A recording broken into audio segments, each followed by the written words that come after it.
تو یہ 2020 کون سا مارچ تھا جو کہ ہم بھول گئے ہیں، شاید ہم کھیلنا بھول گئے ہیں یا ہم بری طرح ہارے ہیں، تو کم بیک کیسے کرنا ہے اس پر بات کریں گے آج کے پروگرام۔ صادق ملک صاحب ہمارے ساتھ موجود ہیں۔ صادق ملک کہتے ہیں اور یہ پامسٹ ہیں اور کچھ ایسے لاز بنائے ہیں جن کے حوالے سے میں ان سے ہی جاننا چاہوں گی کہ وہ ایسے کون سے لاز ہیں جن کو آج کی کرنٹ سچویشن میں ہم امپلیمنٹ کر سکتے ہیں، کیونکہ سچویشن ایسی ہے کہ ہم نے اسے ٹیکل بھی کرنا ہے، ڈائجسٹ بھی کرنا ہے اور پھر ہم نے آگے اسٹیپ فارورڈ بھی کرنا ہے۔ السلام علیکم سر۔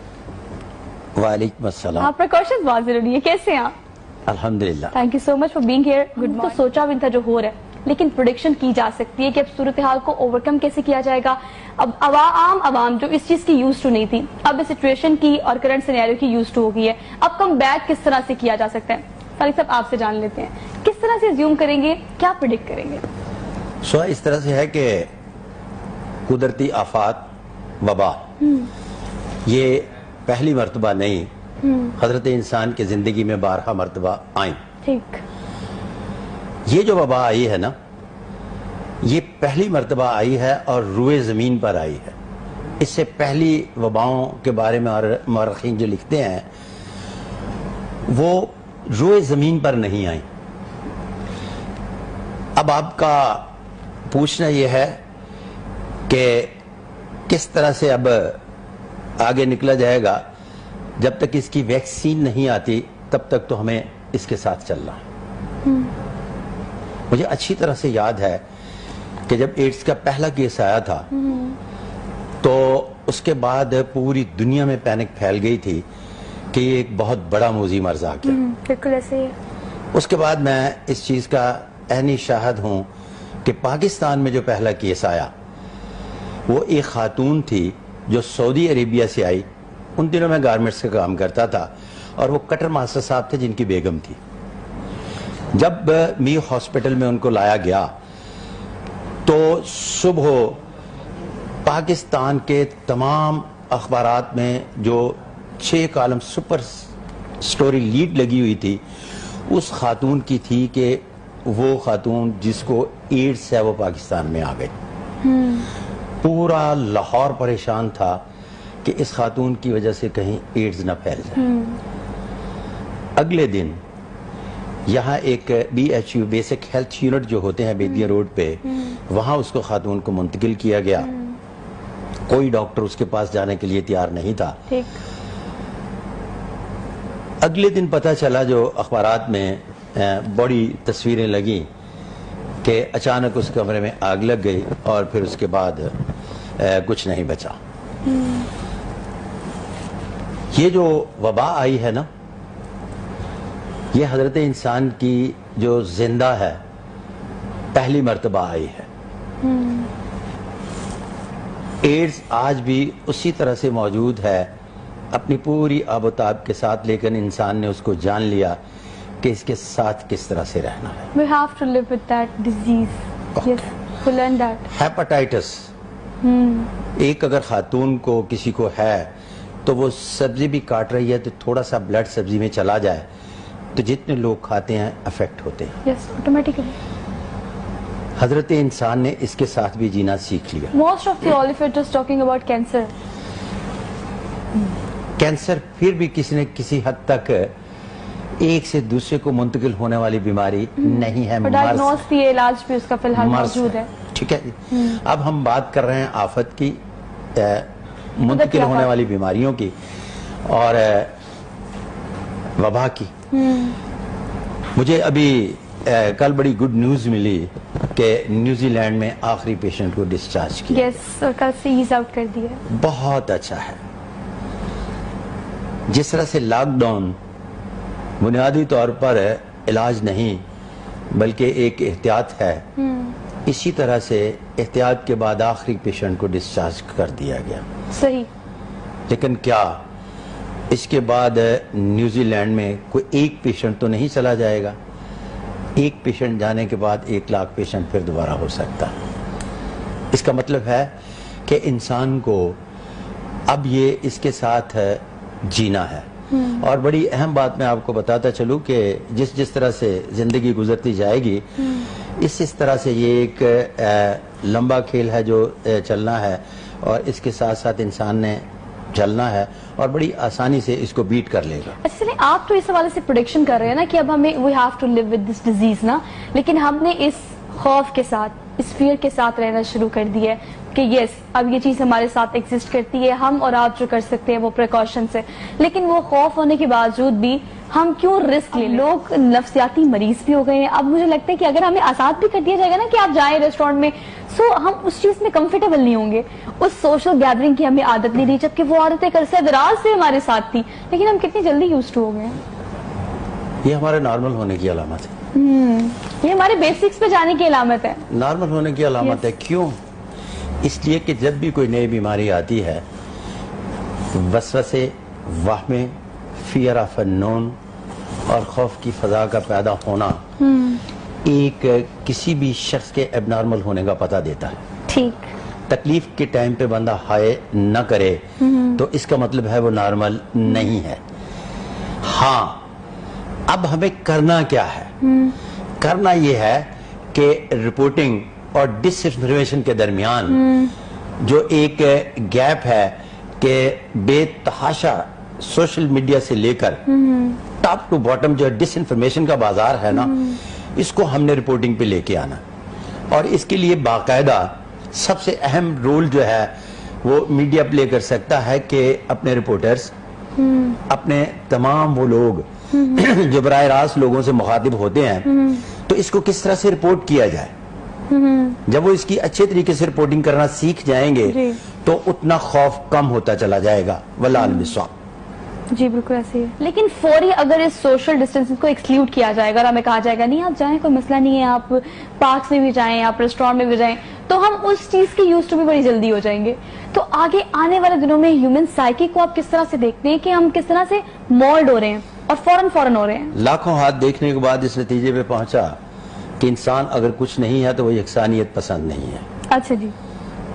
وہ ہمیشہ چینج چاہتا ہے اور چینج کے لیے ہمیشہ ایک ہم سفر چاہتا ہے، ارد گرد کا ماحول بدلنا چاہتا ہے.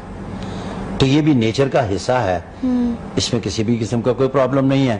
آگے چل کر جس طرح سے ہی اللہ کے کرم سے بفضل تعالی بسط کے حضور نبی کریم صلی اللہ علیہ وسلم حالات بہتر ہوتے ہیں تو انسان اس کو بھی اسی طرح سے اڈاپٹ کر لے گا جس طرح سے اس مشکل ٹائم میں نکلنے کی کوشش کر رہا ہے. کیوں؟ زندگی کبھی بھی یکسانیت کا نام نہیں رہی. بالکل ایسے ہی ہے، بالکل ایسے ہی ہے. جی. زندگی میں بیسیکلی یہ ہوتا ہے، میں نے یہ کہیں پڑھا بھی اور میں بڑے عرصے سے اس چیز کو فالو بھی کر رہی ہوں کہ آپ کی زندگی میں ہر چیز بدلتی ہے، صرف ایک چیز کانسٹنٹ رہتی ہے، مستقل رہتی ہے ایک چیز، اور وہ ہوتا ہے چینج خود. اگر آپ پرسنالٹیز کی بات کر لی جائے تو آپ تو یقیناً فارمسٹ ہیں اور آپ نے ہر چیز کو دیکھا ہوا ہے اور ہر بندے کا ہاتھ دیکھا ہوا ہے، اس کی شخصیت کو دیکھا ہوا ہے. اب ہم نے کل یہ دیکھا کہ شیخ رشید جو ہے وہ افیکٹ ہوئے کرونا وائرس سے، ان کا ٹیسٹ پازیٹیو آ گیا ہے. اگر باقی پرسنالٹیز کی بات کی جائے، جو ریسرچ آپ نے کی ہے، جو اسٹڈی آپ نے کی ہے، کس طرح سے مستقبل دیکھ رہے ہیں آپ کچھ سلیکٹیو پرسنالٹیز کا، اگر آپ نے ریسرچ کی ہو اس حوالے سے؟ اچھا، ایک بات یاد رہے کہ زندگی موت کے بارے میں کسی بھی علوم و فنون میں کوئی پریڈکشن نہیں ہوتی. کرونا مشکلات کے حوالے سے، ہاں جی، مشکلات کے حوالے سے بات کرتا ہوں. پاکستان میں جو کرونا کا پہلا پیشنٹ آیا، آج بھی میری اس کے ہینڈ پرنٹ ٹائم لائن پر پڑے ہوئے ہیں. اچھا، کون تھا وہ؟ اسلام آباد سے تھے.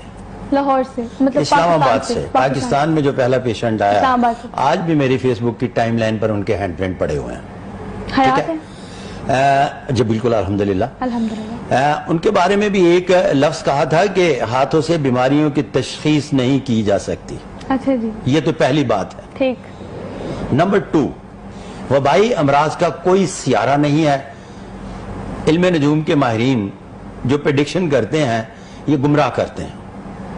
ہاتھوں کے حوالے سے میں نے اس کو ٹائم لائن پہ اس لیے ڈالا کہ اگر کوئی شخص یہ چاہتا ہے کہ ہاتھوں کے حوالے سے بھی تحقیق کی جائے کہ کون کون کس طرح سے وبائی امراض کا شکار ہو سکتا ہے تو وہ تو کر لے. تو میرے تو پاسبل نہیں تھا. ایگزیکٹلی پاسبل ہے نہیں نا. لیکن اس میں ایک چیز جاننے کی کوشش کی، وہ ایز اٹ از پڑا ہوا ہے ہینڈ پرنٹ، کہ ہم اہم چیز جو ہے نا قسمت شناس ہیں، مقدر کے ماننے والے ہیں.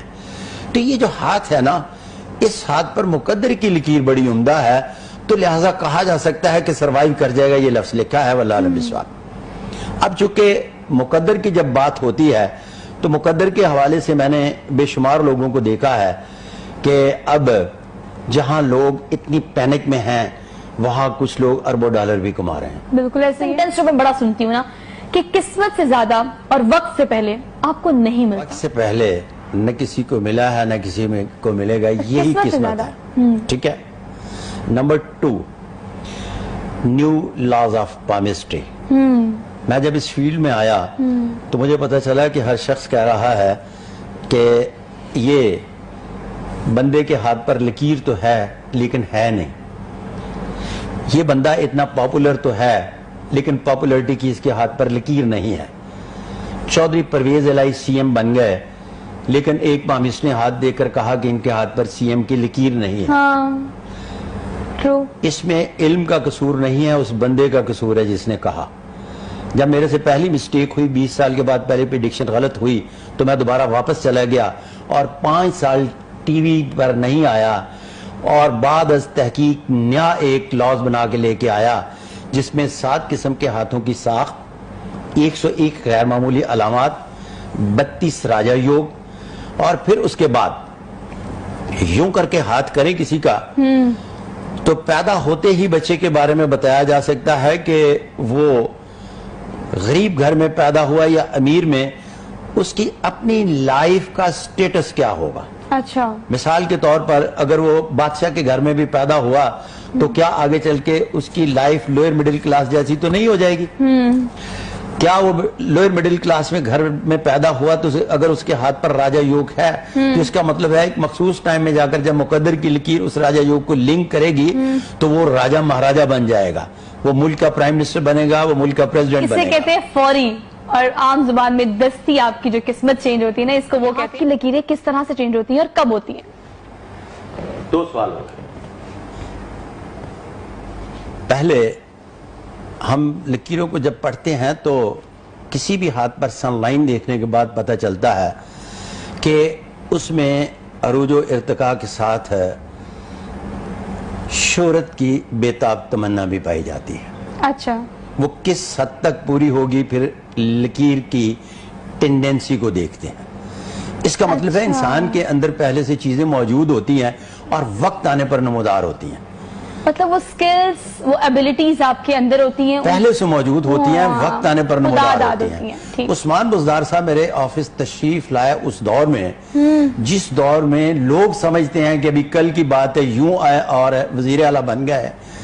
کافی عرصہ پہلے میرے آفس تشریف لائے تو تب ان کا پہلا جو سوال تھا وہ یہ تھا عثمان بزدار صاحب کا کہ میں وزیر اعلیٰ بن سکتا ہوں. اچھا, کتنے سال پہلے کی بات ہے یہ الیکشن سے کافی عرصہ پہلے کی بات ہے. اچھا, ٹھیک ہے, ٹھیک ہے, اور یہ آپ کے شو میں ڈسکلوز کر رہا ہوں. اچھا, میں نے غور سے پھر دوبارہ ہاتھ کو بھی دیکھا اور ان کو دیکھ کر ایک ہی جواب دیا تھا کہ سی ایم کے سر پر کچھ سینگ نہیں ہوتے, کیوں نہیں بن سکتے. اچھا, مطلب ان کا یہ اس کا مطلب یہ کہ اس کا مطلب ہے کہ خواہش اقتدار ان کے اندر پہلے سے موجود تھا. اب وہ شخصی اعتبار سے بہت زیادہ انوسینٹ ہے, یہ ان کی دوسرا پہلو ہے. لیکن میں آپ سے ایک سوال کرنا چاہتی ہوں, جب وہ آپ کے پاس آئے, آپ نے کہا الیکشن سے کافی پہلے کی بات ہے, جب وہ اقتدار میں نہیں تھے, پہلا سوال انہوں نے آپ سے آ کر کیا کیا کہ کیا میں سی ایم بن سکتا ہوں؟ سوال کیا ہی نہیں ہے انہوں نے. مطلب پہلا اور آخری, پہلا بھی سوال یہی تھا اور آخری بھی سوال یہی تھا, کیا میں سی ایم بن سکتا ہوں. مطلب یہ اور میں نے ان سے کہا کہ وہ میرے چیف سیکرٹری سندھ بڑے دوست ہوا کرتے تھے, اب بھی دوست ہیں, تو ان کے انڈر دا سپرویژن 2 بزدار کام کیا کرتے تھے, تو میرا کام تھا ان سے, تو ان بزدار کو بلا کے کہا گیا کہ یہ چھوٹا سا کام ہے کر دو. تو میں نے عثمان سے کہا کہ عثمان صاحب وہ بزدار تو جو ہے نا وہ کراچی میں ہوتے ہیں, تو آپ پنجاب میں بزدار. تو پھر انہوں نے مجھے کہا کہ ہم ضلع رحیم یار خان کے قریب ہیں اور وہ بزدار جو ہیں وہ ہمارے ہی قبیلے کے لوگ ہیں. اچھا, جی صحیح. تو یہ پرسنالٹیز کی اگر بات کی جائے, چلے ہم نے پرسنالٹیز میں ایک سوال یہ میں نے پٹ آن کیا تھا کہ لکیریں تبدیل کتنے وقت کے بعد ہوتی ہیں یا نہیں ہوتی, اگر ہوتی ہے تو کس بنا پر ہوتی ہے, کن لوگوں کی ہوتی ہے یا نہیں ہوتی. لکیریں انسان کے تابع ہیں, انسان لکیروں کے تابع نہیں. اچھا, لکیریں انسان کی تابع. اس کا مطلب یہ ہوا کہ جب لکیریں بدلتی ہیں تو کیا مقدر بدل جاتا ہے؟ مقدر بدل جاتا ہے. تقدیریں 2 طرح کی ہوتی ہیں, ایک تقدیر معلق ہوتی ہے, ایک تقدیر مقید ہوتی ہے. اچھا, تقدیر معلق سے مسلسل کنٹینیوسلی محنت کرنے سے اس طرح سے سمجھ لیں کہ اگر تقدیر مقید کے حوالے سے وہ گھوڑا پیدا ہوا اور پھر سستی اور کاہلی کی طرف نکل گیا، ٹائم کو ان ٹائم میں لے گیا، تو اس کی قیمت گدھے سے کم ہو جائے گی۔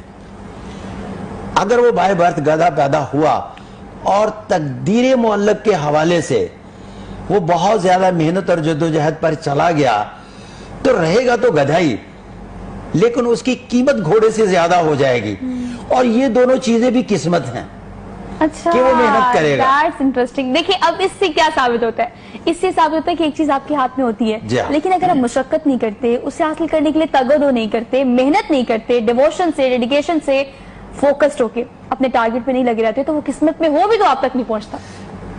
سیدھی برین لائن کا ہونا اس بات کو ظاہر کرتا ہے کہ وہ روپے پیسے کی پیداواری صلاحیت سے آشنا ہے۔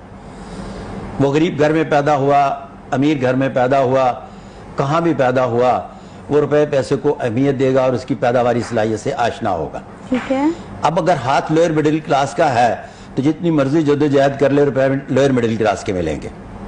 اچھا، اگر اس کے ہاتھ پر ہاتھ کی ساخت آفیسر کلاس کی ہے، تھوڑی سی محنت کرنے کے بعد بھی اگر محنت کے بلبوتے پر درجات کا انحصار ہوتا تو سب سے زیادہ انعام و اکرام کا حقدار گدھا ہوتا ہے، اس لیے کہ جتنی وہ محنت کرتا ہے کھانے کو پھک ملتی ہے، جتنا وہ بوجھ اٹھاتا ہے۔ اس لیے کہ باقاعدگی سے انسان جو تقدیر مقید لے کر پیدا ہوتا ہے، بہت سارے لوگوں کو کم کام کر کے بہت زیادہ مل جاتا ہے، اور کچھ لوگوں کو بہت کام کر کے کم ملتا ہے، یہ بھی ان کے نصیب ہے۔ اسی کو قسمت کہتے ہیں۔ اس کو لفظ یوں استعمال کرتے ہیں کہ آپ کو ہر چیز بعد از جدوجہد ملتی ہے، اور وہ جو اوپر والی کلاس کی جس طرح سے ہاتھ چلے جاتے ہیں، جو نئی کلاسیفیکیشن کی، تو ان کو کہتے ہیں کہ آپ محنت کم اور اس کا اجر زیادہ پائیں گے۔ صاحب ایک سوال ایڈ کر لیں، جو لوگ جدوجہد نہیں کرتے، محنت نہیں کرتے، لیکن اچانک سے ان کی قسمت اتنی بدل جاتی ہے کہ ہمیں بھی رشک آتا ہے دیکھ کر کہ کیسے، ہاؤ از اٹ پاسبل، وہ کون لوگ ہوتے ہیں؟ اگر وی آئی پی قسم کا ہاتھ ہے بائی برتھ، تو جہاں جا کر مقدر کی لکیر ہے، پہلے وہ کچھ نہیں کر رہا، اچانک اٹھے گا، ایک سودا کرے گا، ڈھک سے پتہ چلے گا کہ 10 ملین کا فائدہ ہوگا، تو اسے ہم تگدور محنت اور جدوجہد تو نہیں کہیں گے؟ کس نے کہا کہ ساری زندگی ہر بندے کو جدوجہد کی بنیاد پر ہی ملتا ہے؟ یس، دیٹس اے پوائنٹ۔ اسے کہتے ہیں لک، اسے کہتے ہیں قسمت۔ آپ بس دیکھیے، اگر پرسنالٹیز کی بات کی جائے، آپ دیکھیے سیاستدانوں پہ کافی تھیسز آپ کا اندازہ لگایا میں نے، کس کی لائف آپ نے سب سے انٹرسٹنگ دیکھی ہے جس میں یہ آنسر پایا جائے کہ محنت آپ نے کچھ نہیں کی لیکن اللہ نے آپ کو بڑا نوازا ہے؟ بات کرتے ہیں آج پھر عمران خان پر، ذرا اس کی شخصیت کے، انہوں نے تو بہت محنت کی ہے۔ ارے بابا، ان کی شخصیت کے دو پہلو۔ اچھا، ان کی ہتھیلی گہری ہے، ہر کام ان کا 90 دن کے بجائے لوگوں کا 120 دن میں ہوتا ہے، ان کا 160 دن میں ہوتا ہے۔ ہتھیلی گہری ہونے کا کہ یہ کانسیپٹ کیا ہے، یہ بتائیں۔ ہتھیلی گہری ہونے کا پتہ یہ ہے کہ ایسے لوگ کامیاب تو ہوتے ہیں لیکن بعد از خرابی بسیار، کافی جدوجہد کے بعد کامیاب ہوتے ہیں، ان کی ہتھیلی گہری ہے خاص آپ کی۔ اور اس کی کیا آئیڈینٹیفیکیشن ہے ہتھیلی گہری ہونے کی؟ اگر آپ تھوڑا سا ہماری دیکھنے والوں کو، ویورز کو اپنے ہاتھ سے بتا سکیں۔ اگر کسی بھی شخص کی گہری ہو تو وہ کامیاب تو ہوتا ہے، لیکن کافی جدوجہد کے بعد ہوتا ہے۔ اگر وہی کام ایک شخص 90 دن میں کرتا ہے تو اس کو 120 دن کے بعد لیکن اگر آپ ہاتھ کی بات کریں تو آپ اپنے ہاتھ سے عام عوام کو بتائے گا کہ کس حد تک وہ گہرائی ہونی چاہیے، مطلب گہرائی وہ آپ کو ایسے بظاہر نظر آتی ہے یا جب ایسے یوں کر کے ہاتھ کسی بھی چیز پر رکھتے ہیں تو جب یوں رکھتے ہیں تو آپ نے دیکھا ہوگا کہ کچھ ہتھیلیاں بڑی فلیٹ ہوتی ہیں، وہ ساری کی ساری لگ جاتی ہیں، اور کچھ ہتھیلیاں اوپر اٹھتی چلی جاتی ہیں، جس طرح سے اوپر اٹھتی چلی جائے گی ہتھیلی تو وہ گہری ہوتی چلی جائے گی۔ تو آج میں خان صاحب کے بارے میں آپ کو بتاؤں کہ ان کے ہاتھ پر ان کی شخصی اعتبار سے بڑے معتبر ہیں، اور دنیا میں کم ایسے لوگ ہیں جو اتنے معتبر ہیں کو مانے نہ مانے ان کی مرضی۔ مثال کے طور پر وہ 3 in 1 ہے، میں آپ کے پہلے بھی ایک نیو کے شو میں بتا کے گیا تھا۔ ان کے ہاتھ پر ایک گریڈل آف فینس ہے جس کا ذکر اس دن ہم نے کیا لیکن ڈیٹیل نہیں دی۔ یہ بنیادی طور پر اپوزٹ سیکس کے حوالے سے ہوتی ہے، کسی بھی مرد کے ہاتھ پر پائی جائے تو عورتیں جان جاتی ہیں، اگر کسی عورت کے ہاتھ پر پائی جائے تو مرد جان جاتے ہیں۔ نمبر 1، ایک تو ان کے ہاتھ پر گہری اور کھدی ہوئی ہے۔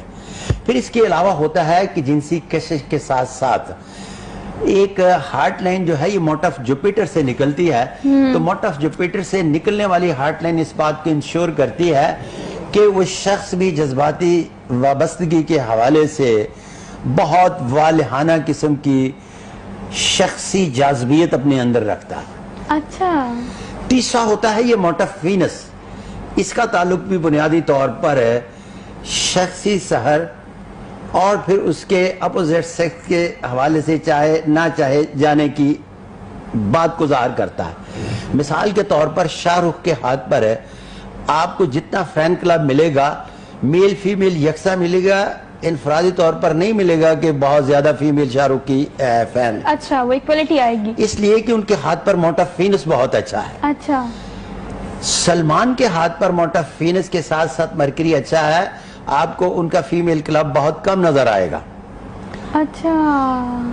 راجر مور, ان کے ہاتھ پر ہالی ووڈ کے فنکار جو ہے گریڈ آف وینس پائی جاتی ہے, موٹف وینس نہیں.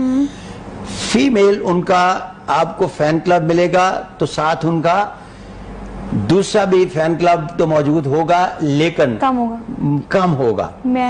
اب خان صاحب کے ہاتھ پر جو تینیں لکیریں پائی جاتی ہیں یہ اس بات کو ظاہر کرتی ہیں کہ وہ 3 in 1 ہے اور ان میں شخصی سحر عام مردوں کی نسبت بہت زیادہ پایا جاتا ہے, جس کی وجہ سے مقناطیسی شخصیت کے حامل ہے. اور اپوزٹ سیکس کے حوالے سے اس کو میں بات کروں گا, میل ٹو میل نہیں کروں گا, واللہ عالم بالصواب. اچھا, یہ آپ نے ٹرمینالوجی سے بتائی ہیں, ہم نے وزیر اعظم پاکستان عمران خان کے ہاتھ کو سارے اینگل سے بتا دیا. یہاں پر مرکری ایگزسٹ کرتی ہے, یہاں پر فین فالوئنگ ہے, وہ کلب وینس. اب اگر ہم آ جائیں نواز شریف صاحب پہ, شہباز شریف صاحب, ان کا تھیسس کیا ہے؟ اچھا, میاں نواز شریف صاحب کے ہاتھ پر اور میاں شہباز شریف صاحب کے ہاتھ پر کبھی یوں کر کے دیکھیے گا, اخبارات میں بھی آپ اندازہ لگائیے گا, ان کے ہاتھ بنیادی طور پر فلی ایڈمنسٹریٹو ہینڈ. ٹھیک ہے. میاں صاحب کے ہاتھ پر, بڑے میاں صاحب کے اور چھوٹے میاں صاحب کے ہاتھ پر بھی مقدر کی لکیریں اور پھر اس کے ہاتھ پر دونوں کے شخصیات کے راجہ یوگ موجود ہیں.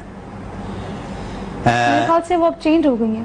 نہیں, چینج نہیں ہوتے. آپ نے خود ہی کہا لکیریں چینج ہوتی ہیں. لکیریں چینج ہوتی ہیں 19-20 کے حوالے سے, لیکن شخصی اعتبار سے وہ اس کی کلاس نہیں بدلتی. اچھا, شخصیت اور پرسنالٹی اور جو بیسکس ہوتی ہیں آپ کی وہی رہتی ہیں. چیزوں کو بالکل گڑبڑ نہیں کرنا, نجومیوں والا کام نہیں کرتا میں. 19-20 کا فرق ہوتا ہے بس. 19-20 کا فرق جو آتا ہے اس کے لیے بھی دیکھیں, ایک چیز کو بات یاد رکھیے گا کہ جو بالکل ہاتھ نرم و ملائم ہاتھ ہوتے ہیں, اگر وہ ریشمی لکیروں کے حامل نہ ہوں تو یہ عامیانہ سے ہاتھ ہوتے ہیں اور ان کو ہم کہتے ہیں کہ یہ غیر مستقل مزاجی لوگوں کا ہاتھ ہے. ہم ان کے بارے میں پریڈکشن نہیں کرتے, لیکن حیثیت ان کی وہی رہے گی. ان کی غیر مستقل مزاجی کی وجہ سے حیثیت نہیں بدلتی. لوئر مڈل کلاس کا ہاتھ ہے تو رہیں گے لوئر مڈل کلاس کے. یہی تو نیا قانون بنا کر دیا ہے کہ کنفیوژن نہ رہے. اچھا, اگر تھوڑا سا ہاتھ مضبوط ہے تو لکیریں بن کے بگڑتی ہیں, تو ان کے بارے میں پریڈکشن کرتے ہیں اور ساتھ چھوٹا چھوٹا مشورہ دیتے ہیں. مشورہ اس لیے دیتے ہیں کہ یہاں آ کر تھوڑے سے معاملات گڑبڑ ہوں گے تو گھبرانا نہیں. یہ مشورہ نہیں دیتے کہ اگر مشورے کی بنیاد پر ترقی ہوتی تو سب سے زیادہ امیر ترین میرے بچے ہوتے. اس کا مطلب ہے کہ جو نجومی پامسٹ اور پیر کہتے ہیں کہ میں مشورہ دیتا ہوں تو امیر بنتے ہیں, تو اس ملک کا پرائم منسٹر بھی ان کے بچے ہوتے, بڑے بڑے گروپ آف ٹریڈرز کے مالک بھی ان کے بچے ہوتے نہیں, وہ بھی قسمت لے کر پیدا ہوتے ہیں. اس کا مطلب ہے کہ مشورہ باقاعدگی سے ذہنی آسودگی کا باعث بنتا ہے.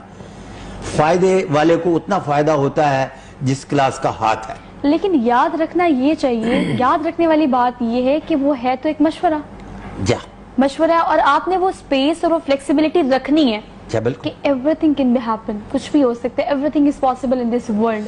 آپ کی بڑی کمال کی بات ہے کہ اس پر میں نے جب ریسرچ ورک کیا تو پتہ یہ چلا کہ انسان بھی مشورے کے لیے اس وقت جاتا ہے جب اس کی مقدر ساتھ دیتا ہے اور اس کی قسمت میں لکھا ہوتا ہے کہ یہ مشورے کے لیے جائے گا. جس کا فائدہ ہونا مقصود نہیں ہوتا وہ اس بندے کے ساتھ پاس چلے جاتا ہے مشورے کے لیے جس کے اپنے نصیب ٹھیک نہیں ہوتے. کسی بھی شخص کی پریڈکشن کے لیے درست ہونا, اس کا اپنا نصیب درست ہونا ٹھیک ہے. 1992 کا جب کپ جیتا تھا نا عمران خان صاحب نے, تو اس وقت بھی اپنی جیت کا سہرا کسی دوسرے کے سر نہیں انہوں نے باندھنے دیا. اچھا, تمام تر ناکامیاں اگر ہوں گی تو سینہ ٹھوک کے خان صاحب کہیں گے کہ اس ناکامی کا ذمہ دار میں ہوں. اچھا آن کرنے والے لوگوں میں سے ڈس آن اور نہیں جو کرتے، شخص ناکامی کا ذمہ دار بنتا ہے وہ اپنی کامیابیوں میں کسی کو شیئر نہیں کرتا. اور اس کے لیے بڑا ظرف چاہیے ہوتا ہے اپنی غلطی کو اپنی ناکامی بات ظرف کی ہی ہے جس کی بنیاد پر کر رہا ہوں. تو اب اگر کوئی کہے کہ عمران خان کے ساتھ میں گیو اینڈ ٹیک کرنے کے بعد بینیفٹ لے لوں گا، یہ اس کی بہت بڑی بھول ہے. اور یہ آپ کی بالکل بھول ہے، اور آپ کو یاد رکھنا پڑے گا قسمت جو ہے وہ آپ کا ساتھ تبھی دیتی ہے جب آپ محنت کرتے ہیں. ویسے ایک بات ہے سوہا، انہوں نے جو بات کہی ہے بالکل رائٹ ہے. جس پوائنٹ کے بارے ہمیں نہیں معلوم تھا اب وہ بھی پتہ چل گیا ہے کہ مطلب کہ یہ چیز قسمت کے بارے میں بھی مطلب کہ آپ کا بتانے کا جو طریقہ کار تھا نا آؤٹ اسٹینڈنگ تھا، مجھے بہت اچھا لگا. اچھا مجھے بتائیں کہ آپ دیکھنے والوں کو کیا کنکلوڈ کرتے ہیں پروگرام کو کچھ اس طرح سے کہ آپ کو وقت سے پہلے قسمت سے زیادہ کبھی نہیں مل سکتا، لیکن محنت کریں ڈٹرمینیشن کے ساتھ فوکسڈ ہو کے اور تگودو مسلسل کرتے رہیں. اگر آپ مستقل مزاجی کے ساتھ کرتے رہیں گے تو کامیابی آپ کو ضرور ملے گی اور جو آپ چاہتے ہیں وہ بھی آپ کو ضرور ملے گا. آج کے پروگرام سے اپنی میزبان سوہا افضل کو دیجیے اجازت. انشاءاللہ ملاقات ہوگی آپ سے کل. اپنا بہت سارا خیال رکھیے گا، پریکاشن ضرور کیجیے گا. اللہ حافظ.